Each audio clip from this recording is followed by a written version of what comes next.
చేరుకుడు వచ్చిన మీ అందరికీ యేసుక్రీస్తు నామమున పేరిట శుభాభివందనాలు తెలియజేస్తాం. సామెతల గ్రంథం 1వ అధ్యాయం 8వ వచనం 1:8 సామెతల గ్రంథం. చాలు, ఏం చేయమని చెప్తున్నాడు సొలొమోను? మా నాన్నగారి మాట నేను సరిగ్గా వినలేదు, మీరన్నేనండి అని చెప్తున్నాడు. వాళ్ళ నాన్నగారి మాట అతను వినలా. దావీదు చెప్పిన మాట 1 రాజుల గ్రంథం 2వ అధ్యాయం 1-2 వచనాల్లో చెప్పినట్టుగా అతను చేయలా. ఎవరో అన్యుల యొక్క స్త్రీలను వివాహం చేసుకున్నాడు. వాళ్ళు వేరే వేరే దేశాల నుంచి వచ్చిన వాళ్ళు, విగ్రహారాధ సంబంధమైనటువంటి వాళ్ళు వస్తే వాళ్ళు అన్నారంట, నా రాజు కదా ఇతను, మాకు మా దేవుణ్ణి తెచ్చుకున్నాం మేము, రావయ్యా భర్త గారు పూజ్యద్దు గారు అంటే, ఏ దేవతను తెచ్చుకున్న వాళ్ళ దగ్గరికి ఆయన వెళ్ళిపోయి పూజలు చేసి, విగ్రహారాధన దేవుడు చేయకూడదు అన్నాడు. ఇర్మియా గ్రంథం 10వ అధ్యాయంలో విగ్రహారాధన చేయకూడదు. నిర్గమాకాండం 20వ అధ్యాయంలో 2వ వచనంలో ఏ బొమ్మకి కూడా పూజ చేయకూడదు. ఆర్సీఎం వాళ్ళు ఉంటారు అండ్ వాళ్ళు ఏం చేస్తారు? బొమ్మలకి పూజ చేస్తారు. బైబిల్ చెప్తా ఉంది, వాళ్ళ గ్రంథంలో కూడా ఉంటుంది ఈ మాట. చదవండి, నిర్గమాకాండం 20వ అధ్యాయము 2-3 వచనాల్లో. నిర్గమాకాండం 20వ. అబ్బా, ఎంత చక్కని మాట! నేను తప్ప వేరొక దేవుడే ఉండకూడదు. ఏంటంట? ఆకాశంలో కానీ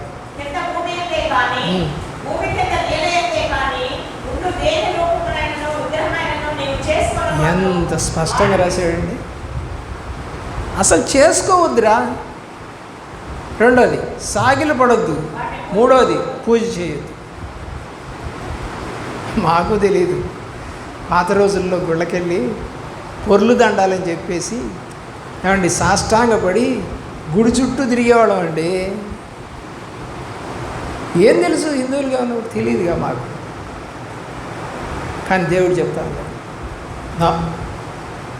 ఏ రూపాన్ని చేసుకోకూడదు, దేన్ని ప్రేమించుకోవాలి. కొంతమంది ఇళ్లలో టెడ్డీ బేర్లు తెచ్చుకుంటారు. ఏంటది? ఒక జంతువేగా. టెడ్డీ బేర్ని పెట్టుకొని నిద్రపోతారండి, ఒళ్ళు పెట్టుకొని. ఆడవాళ్ళు ఎక్కువ. అరే, అదొక జంతువు, పాండా. మన దేశంలో కనపడదు అసలు. అది ఎక్కడో చైనా దేశంలో, వాళ్ళ దేశాల్లో ఉంటాయి ఆ పాండాలు, మన దేశంలో కనపడవు. ఆ పాండా బొమ్మలు, టెడ్డీ బేర్ బొమ్మలు ఏమండి, ఇలాంటివన్నీ ఇళ్లలో తెచ్చుకుంటారు. దయ్యాలై, పిల్లల్ని కొట్టుకునే దయ్యాలై.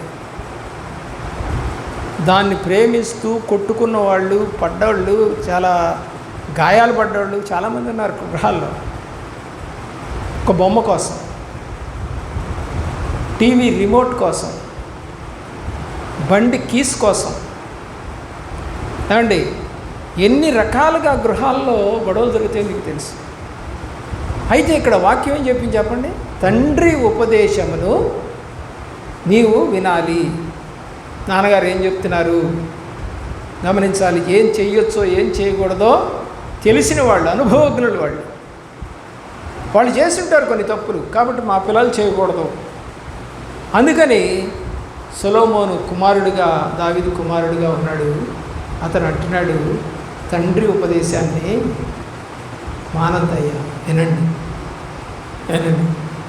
ప్రియులారా, ఫాదరు అనే మాట ఇంగ్లీష్ మాట, తెలుగులో పితరులు, తండ్రి అంటాం.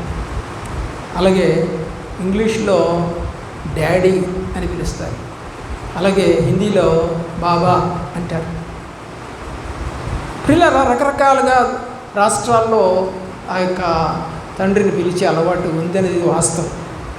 ఫాదర్ అంటే, ఎఫ్ అంటే ఫెయిత్ఫుల్, నమ్మకమైన వాడు. అంటే నిన్ను చక్కగా పెంచడంలో, నీకు రోగం వస్తే చూడటంలో, నువ్వు కాలేజీకో స్కూల్కి వెళ్తుంటే జాగ్రత్తగా దింపడంలో మా నాన్న ఉంటే నాకు భరోసా, నమ్మకం. మా నాన్నగారు వస్తే నాకు తోడు.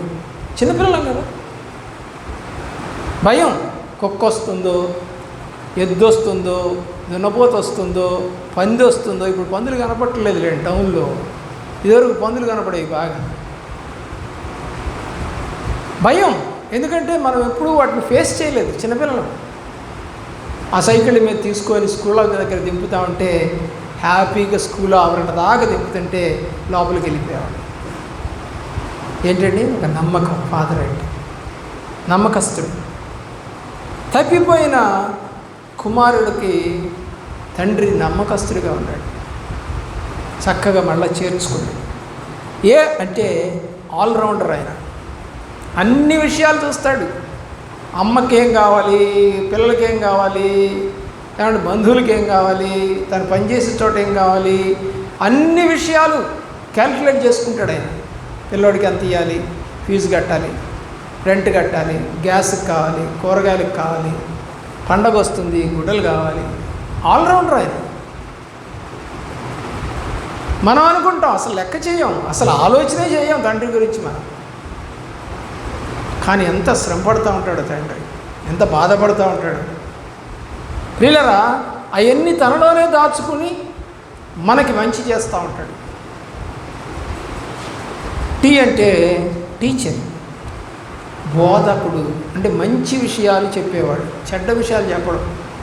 బుద్ధులు నేర్పుతాడండి తండ్రి. అప్పుడైనా మీరు ఎట్లా వచ్చినాయి నీకు, ఎక్కడి నుంచి వచ్చినాయి నీకు, అయ్యి ఎవరు నేర్పారు? బైబిల్లో ఒక మాట ఉంది, ఏంటంటే గోధుమలు నాటిచ్చారట కూలీళ్ళు పొలంలో. సరే 4 రోజుల తర్వాత పోయి చూశారంట ఈ పనివాళ్ళు. యజమానుడి దగ్గరికి వచ్చారు. యజమానుడు అంటే యేసుక్రీస్తు, కూలీ వాళ్ళు అంటే విశ్వాసులు. ప్రియులరా, భూమి అనేది దేవుడిది, భూమి మంది కాదు, భూమి దేవుడిది. ఎందుకంటే ఆయనే సృజించాడు. కాబట్టి వాళ్ళు వెళ్ళి చూస్తే అంట ఏం మొలిచాయి? గురుగులు, అంటే కలుపు మొక్కలు అంటాయి మనం, అవి మొలిచాయి. వాటికి కూడా కిందలు వస్తాయండి. సరే అయ్యా మనం గోధుమలే కదా నాటింది.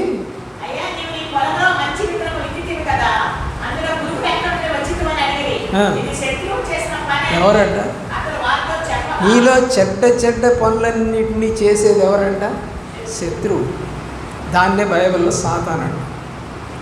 ఇప్పుడు ఆ పొలం మంచిదే, విత్తనాలు మంచివే, ఎక్కడి నుంచి వచ్చాయి? మీకు పొలాలు ఉన్నాయో లేదో నాకు తెలియదు, మాకు పొలాలు ఉన్నాయి. ఈ కలుపు తీయడానికి మనుషులు పెడతాం, పాయికి ఒక మనిషిని పెడతాం. సాయంకాలంలో కలుపు తీసేయాలి. ఒక లిక్కీ అనేది ఉంటుంది చేతిలో, దాంతో తీసుకొని వాళ్ళ ఒళ్ళోనే వేసుకుంటూ తీసేసినటువంటి కలుపుని ఆ చివరికి వెళ్ళినప్పుడు అక్కడ పడేస్తారు. దాన్ని అంతటిని కలెక్ట్ చేసుకోవడానికి మరొక మనిషిని పెడతాం. అది తీయకపోతే బలమంతా అవి తీసేసుకుంటుంటాయి. సరే వచ్చారు, అయ్యా మనం అయితే నాటలేదు కదా గురుగుల్ని, ఎక్కడి నుంచి వచ్చాయి? దేవుడు అంటాడు అది సాతాను పని, సాతాను. మరి కోసేయమంటావా? వద్దు, యుగ సమాప్తి వరకు ఉంచు, గోధుమలతో పాటు వాటిని పెరగని. యుగ సమాప్తి ఎప్పుడంట రెండింటిని వేరు చేస్తా. ఎవరిని? గోధుమలు మరియు గురుగులు. ఈ గురుగుల్ని తీసుకెళ్ళి అగ్నిగుండంలో వేస్తా. ఏంటంటే అవి కూడా పెరుగుతాయా? మన ఇంట్లో అమ్మ రక్షణ పొంది ఉంటుంది, నాన్న పొందడు. నాన్న తాగుబోతు, తిరుగుబోతు, అరుస్తాడు, బూతులు తిడతాడు, చాలా చేస్తాడు. చర్చికి వెళ్ళడు. రోగం వస్తే అమ్మను కూడా చర్చికి పోనీడు, యాడికి పోయేది, నన్ను వదిలిపెట్టిపోతావా? ఎంత పరిస్థితులు ఇళ్లలో పల్లెటూరులో నేను చూస్తూ ఉంటాను. వెళ్తా కదా సేవకి, ఏమా నిన్న రాలేదే అంటే, ఎక్కడయ్యా మా ఆయన రాలేదు, కొంచెం బాగాలేదు, అయ్యా ఒక గంట పోయి వస్తాను నేనంటే, కొట్టండి. అంత దుర్మార్గంగా ఉంటారండి కొంతమంది తల్లిదండ్రులు. పిల్లలు ఆలోచించేయండి. ఈయనైతే నిజమైన మంచి ఫాదర్ అయితే ఒక టీచర్, మనకి ఒక టీచర్. దేవుని యొక్క ప్రేమలో హెచ్ అంటే హీరో ఆఫ్ ది హౌస్, ఇంటి మొత్తానికి ఆయనే హీరో. హీరో ఏమేమి పనులు చేస్తాడో మీకు తెలుసుగా సినిమాల్లో. అలాగే మన తండ్రి కూడా అన్ని పనులు చేస్తాడు, అంతకన్నా ఎక్కువ చేస్తాడు. ఈ హీరోని మనం మర్చిపోకూడదు. సినిమా హీరోని మర్చిపోవచ్చు, వాడికి కటౌట్లు పెట్టకండి, వాడికి దండాలు పెట్టకండి, వాళ్ళకి దండలు కట్టకండి, వాళ్ళకి కొబ్బరి పాలాభిషేకాలు చేయబాకండి. మీ నాన్న కాళ్ళకి దండం పెట్టండి. ఇక్కడ కూర్చున్నటువంటి ఒక అమ్మాయి వాళ్ళ నాన్నగారు ముసలితనంలో ఆయన నాన్నగారు కాలి గోల్డ్ తీసేది, కాళ్ళకి నొప్పులు అంటే కాళ్ళు తీసుకేది. అంత జాగ్రత్తగా చూసుకుంది వాళ్ళ నాన్నగారు. పెద్ద వయసేం కాదు. ప్రియులారా, ఆ ఫలితం, ఆ చేసిన తండ్రికి చేసిన ఫలితము డెఫినెట్గా మేలుగా నీతో కూడా వస్తుంది. హల్లెలూయా. మేలు చేసేవాడు ఎప్పుడు కూడా దేవుడు వదిలిపెట్టాడు. దేవుని కృపలో, ప్రేమలో ఆలోచించాడు. ఈ అంటే 5వ లెటరు ఈ అంటే ఎంటర్టైనర్. చిన్నప్పుడు నిన్ను ఆడిచ్చింది ఎవరండి? బజార్కి తీసుకెళ్ళింది ఎవరండి? ఏడుస్తూ ఉంటే బుజ్జగిచ్చింది ఎవరండి? కొట్టు దగ్గరికి వెళ్ళి ఏం కావాలన్నా నాకు కొనుక్కో అని చెప్పింది ఎవరండి? ఎత్తెళ్ళే నడిపించెళ్ళే ఆడిచ్చి నవ్వించింది ఎవరండి? ఆయన భుజం మీద నిన్ను ఎక్కించుకొని గుర్రపాట ఆడిచ్చింది ఎవరండి? నీకు సైకిల్ నేర్పించింది ఎవరండి? గుడ్డలు ఎలా వేసుకోవాలో నేర్పించింది ఎవరండి? తినకపోతుంటే అలిగి కూర్చుంటే నీ ఒళ్ళో కూర్చోబెట్టుకొని ఆ మాట ఈ మాట చెప్పి ఎంటర్టైన్ చేసి నీకు తినిపించింది ఎవరండి? ఆయన ఎంటర్టైనర్.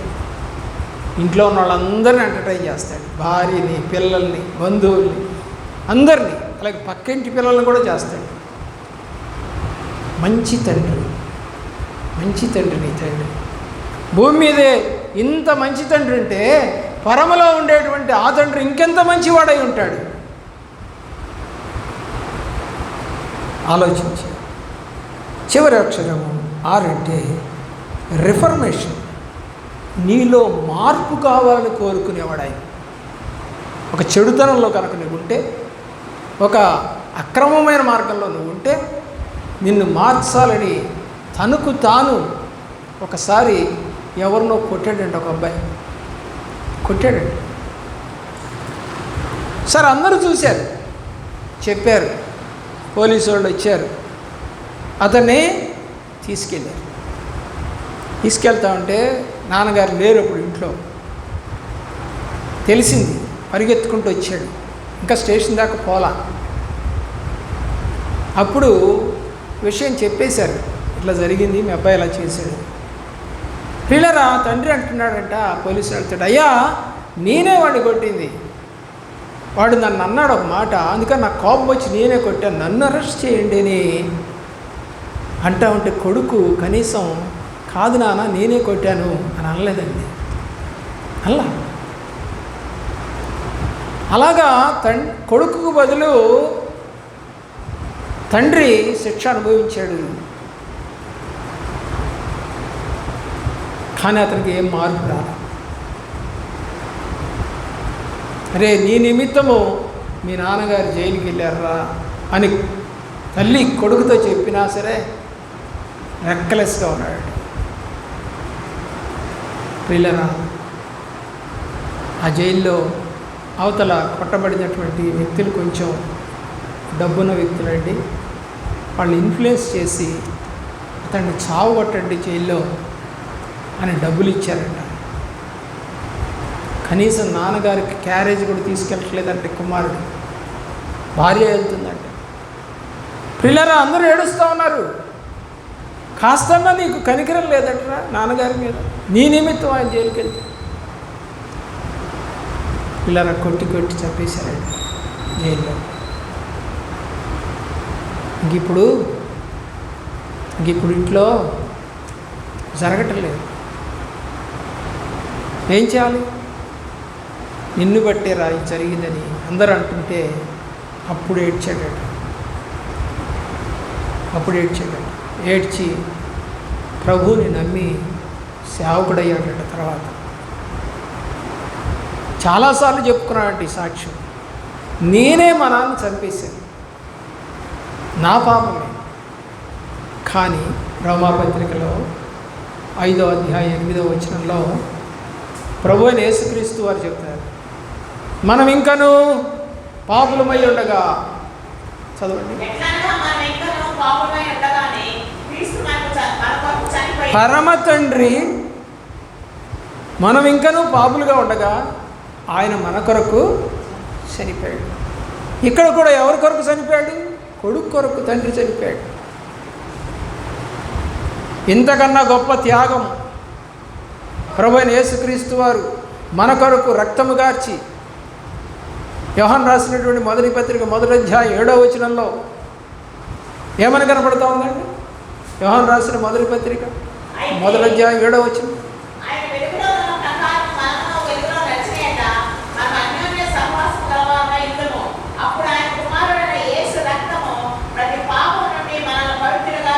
ఎవరితో సహవాసం చేస్తే నీ పాపాలు పోతాయి? మరి నీ సహవాసం ఎవరితో? నేను ఒకప్పుడు అలా సిగరెట్లు, మందు, సినిమాలు ఉన్నప్పుడు నా ఫ్రెండ్స్ ఉన్నారు. సరే, మా అందరికీ కూడా ఉద్యోగాలు వచ్చినాయి, అదేంటో తెలియదు. అలాంటి దుర్మార్గంలో ఉన్నా కూడా మాకు ఉద్యోగాలు వచ్చాయి. అంటే మా తల్లిదండ్రుల యొక్క నీతిని బట్టి వచ్చాయేమో అనుకుంటాను. లేకపోతే చాలామందికి రావట్లేదు కదా ఉద్యోగాలు. అప్పుడు నేను ప్రభువుని ఎరిగిన తర్వాత మా మండలంలోనే ఉన్నటువంటి ఆ మిగతా ఫ్రెండ్స్ ఉద్యోగం చేస్తున్న వాళ్ళు అప్పుడప్పుడు వచ్చి, అరే పార్టీ చేసుకుందాం, ఎవరో రెండో ఫ్రెండో మూడో ఫ్రెండో ఉండంటే, అరే వాడు ఇప్పుడు రాడురా, వాడు మారిపోయాడు, వాడు ప్రభువుని ఎరిగాడు, మందు తాగడు, ఎకిలేషాలు లేవు, బూతులు ఉండకూడదు, వాడికి నచ్చవరు అవన్నీ, సినిమాలు లేవు, షికార్లు లేవు, అమ్మాయిలు ఏడిపించడాలు లేవు, బజార్లో తిరగడు, అన్నీ పోయాయి రావడి. ఎవరు చెప్పారండి సాక్ష్యం? నా ఫ్రెండ్సే చెప్పారు. సాక్ష్యాన్ని కాపాడుకునే స్థితిలో నువ్వు క్రైస్తవుడిగా ఉన్నావా అంటే, కొరింథీయులకు రాసిన 2వ పత్రిక 5వ అధ్యాయం 17వ వచనం ప్రకారము, పాతవి గతించెను, సమస్తము నూతనమాయను. 2 కొరింథీ 5వ అధ్యాయము 17వ వచనం ఉండేస్తే ఒక్క నిమిషం, పిల్లలు చదువుతారు, చదువయ్యా. 2వ అధ్యాయము 5వ అధ్యాయం 17వ వచనం. 2 కొరింథీ 5:17 కింద ఉంటుందా?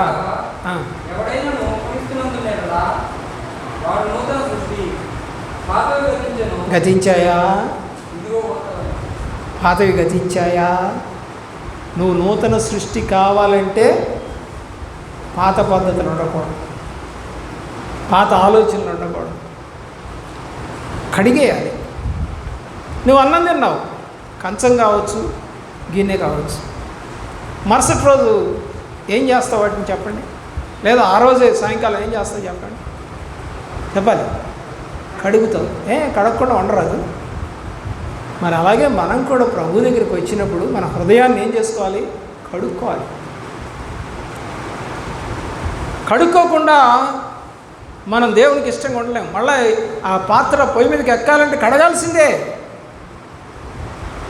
అలాగే మనం ప్రభు రాజ్యంలోకి ప్రవేశించాలంటే మన హృదయంలో ఉన్నటువంటి చెడుగును కడగాల్సిందే. కడగకుండా పాత్రే మనకి నచ్చదే. ఒక ఆమె, నేను రేపల్లె ప్రాంతంలో ఉద్యోగం చేశాను. అక్కడ ఈ పల్లికారులు ఉంటారు, చేపలు పట్టేవాడు.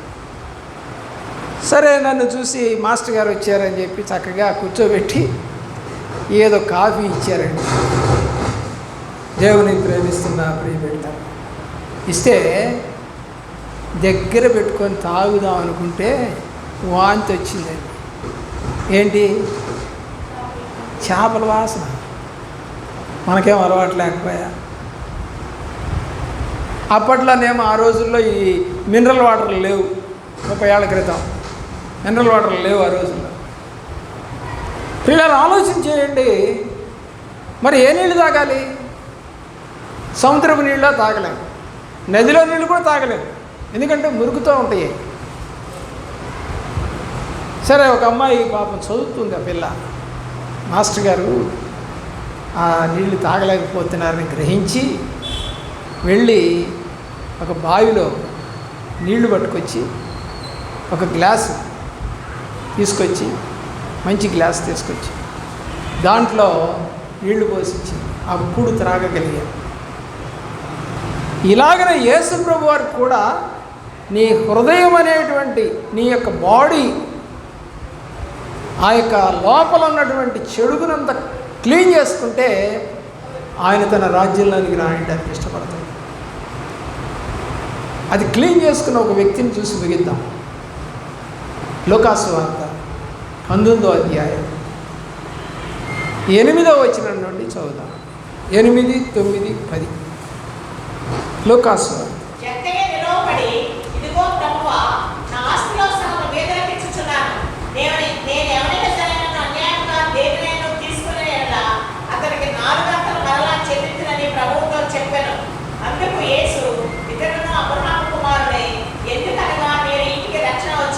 ఎప్పుడు వచ్చిందండి రక్షణ?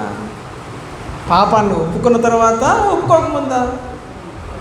మరి ఈ రోజున ఎంతోమంది బాప్తిజాలు తీసుకుంటున్నారు, పాపాలు ఒప్పుకొని తీసుకుంటున్నారా? పాస్టర్ గారు అంటారు, రేపు గుడ్ ఫ్రైడే, లేకపోతే ఈస్టర్ వస్తూ ఉంది, లేకపోతే జనవరి 31 వస్తుంది, జనవరి 1 వస్తుంది, బాప్తిజాలు తీసుకునేవాడు చేతులు ఎత్తండి. వాడు అసలు చర్చికే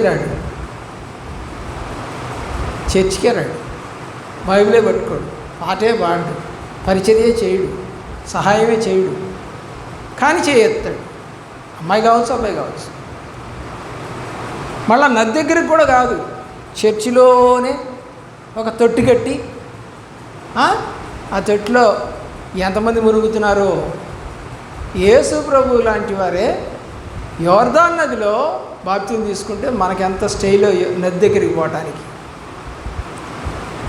ఒక ఉంటుంది, కొంచెం కాలంలో మట్టి చేయమంటే ఎవడు పెడతాడు చేతులు అంటుంది. అబ్బో, పెద్ద ఉద్యోగస్తురాలు ఆమె, పెద్ద సెలబ్రిటీ, పెద్ద అందగత్య, ఎంత అనుకుంటున్నారు? అహం అనేది పోదండి మనుషుల్లో. యేసు ప్రభు కడగనంత వరకు అహం అనేది పోదు. భక్సింగ్ గారు ఆయనే కూర్చుకునేవాడు, మందిరం ఆయనే కూర్చుకునేవాడు. బీటెక్ చదివాడండి ఆ రోజుల్లో. 1930లో ఎక్కడ, ఇంగ్లాండ్ దేశంలో వెళ్ళి అక్కడి నుంచి కెనడాకి వెళ్ళి అక్కడ రక్షణ పొందాడు. ఆయన దేవుని ప్రేమిస్తున్న ప్రియులారా తగ్గించుకున్నాడు. ఇండియాలోకి వస్తూనే ఆయన యొక్క సర్టిఫికెట్ని చించేశాడు. ఆలోచన చేసావా ఎప్పుడన్నా? తెలుసా మిషనరీస్ కథలు తెలుసా నీకు? వాళ్ళు ఎలాగా కట్టారో సంఘాలు తెలుసా? ఈరోజునంత గర్వమో మనకి. మొగుడికి మేము సేవ చేయాలా? ఆ పెద్ద నువ్వు కోటీశ్వరాలు కాబట్టి, కోటీశ్వరాలు కూతురు కాబట్టి తెచ్చిపెట్టావు, ఒక 2 కోట్లు 3 కోట్లు తెచ్చిపెట్టావమ్మా, అందుకని పనిమాయలు పెట్టుకొని చేద్దాం. ఎంతమందికి ఉంటాయండి డబ్బులు? ఎంతమంది డబ్బులు మరి ఖర్చు పెట్టగలరు? ఒక పని అమ్మాయి మా ఇంట్లో వాళ్ళ కూతురు మెచ్యూరిటీ ఫంక్షన్కి 5 లక్షలు ఖర్చు పెట్టిందండి.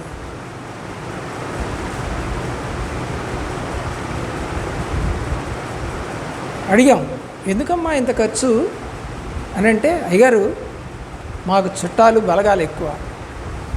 అంటే ఉద్యోగస్తులు ఉన్నారా? లేరు అయ్యగారు, అందరు పనులు చేసుకునేవాళ్ళే. అయినా కూడా అంట వాళ్ళు ఇలాంటి ఫంక్షన్స్ జరిగితే నగలు పెడతారంట, డబ్బులు ఇస్తారంట. అయ్యగారు అని చెప్పింది. సరేలే అనుకున్నాం. దేవుని ప్రేమించిన పిల్లారా, ఫంక్షన్ అయిపోయింది. 2వ రోజు 3వ రోజు ఆ నగలన్నీ తెచ్చిందండి. వామ్మో, 6 లక్షల రూపాయల నగలు వచ్చింది. మళ్ళీ డబ్బులు వచ్చినాయి అంట, చీరలు, ఇంకేవో గుడ్డలు చాలా చాలా వచ్చినాయి అంట. అయినా అంటుంది ఆ డబ్బులన్నీ ఆ నగలన్నీ తీసుకెళ్ళి బ్యాంకులో పెట్టేసి ఎవరెవరి దగ్గర అయితే అప్పు తెచ్చిందో వాళ్ళందరూ కట్టేసింది. ఏమ్మా ఏం చేస్తావు? పాచి పని చేసేవాళ్ళకి ఇన్ని లక్షల రూపాయలు సంపాదించగలుగుతున్నారు.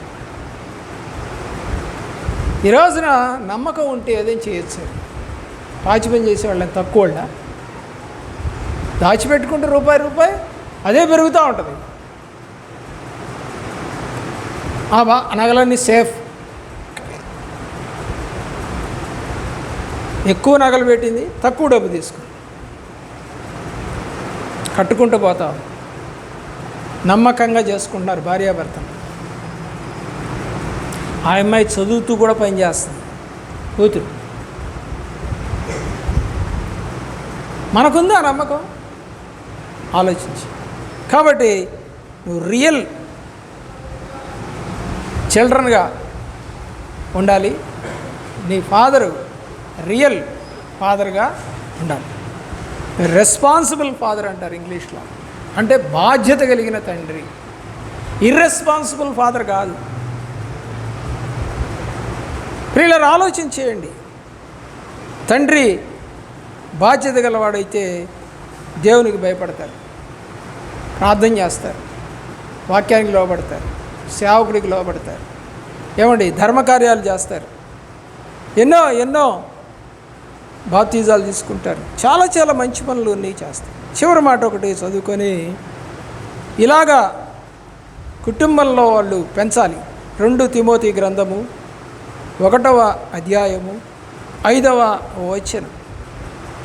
2 తిమోతి గ్రంథము 1వ అధ్యాయము 5వ వచనం. తిమోతి అనేటువంటి ఒక అబ్బాయిని,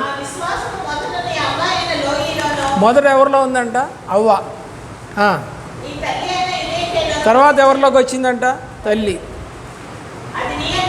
ఇప్పుడు ఎవరికి వచ్చిందంట? కొడుక్కి. ఎన్ని తరాలు? 3 తరాలు. ఈ రోజున మీ కుటుంబంలో, మా ఇంట్లో మా తాతయ్య, మా జేజమ్మ, మా ముత్తాత దేవుణ్ణి ఎరిగారని చెప్పగలవా? పోని నువ్వు నిజంగా దేవుణ్ణి ఎరిగారని, నువ్వు నమ్మకంగా ఉన్నారని చెప్పగలవా? పౌలు చెప్తా ఉన్నాడు. ఒక అబ్బాయి గురించి చెప్తున్నాడు, ఒక యవనస్తుడి గురించి చెబుతున్నాడు. ఏమనండి? మీ అవ్వలో ఉంది ఫస్ట్ విశ్వాసం, తర్వాత మీ అమ్మలోకి వచ్చింది. మీ అమ్మలో ఉన్న విశ్వాసం నీలోకి వచ్చింది. అలాంటి వాళ్ళు ఎవరైనా ఉన్నారా? ఆలోచించండి. మనము నిజమైనటువంటి దేవుని బిడ్డలమేనా? పైపైన ఈ రోజున పైపైన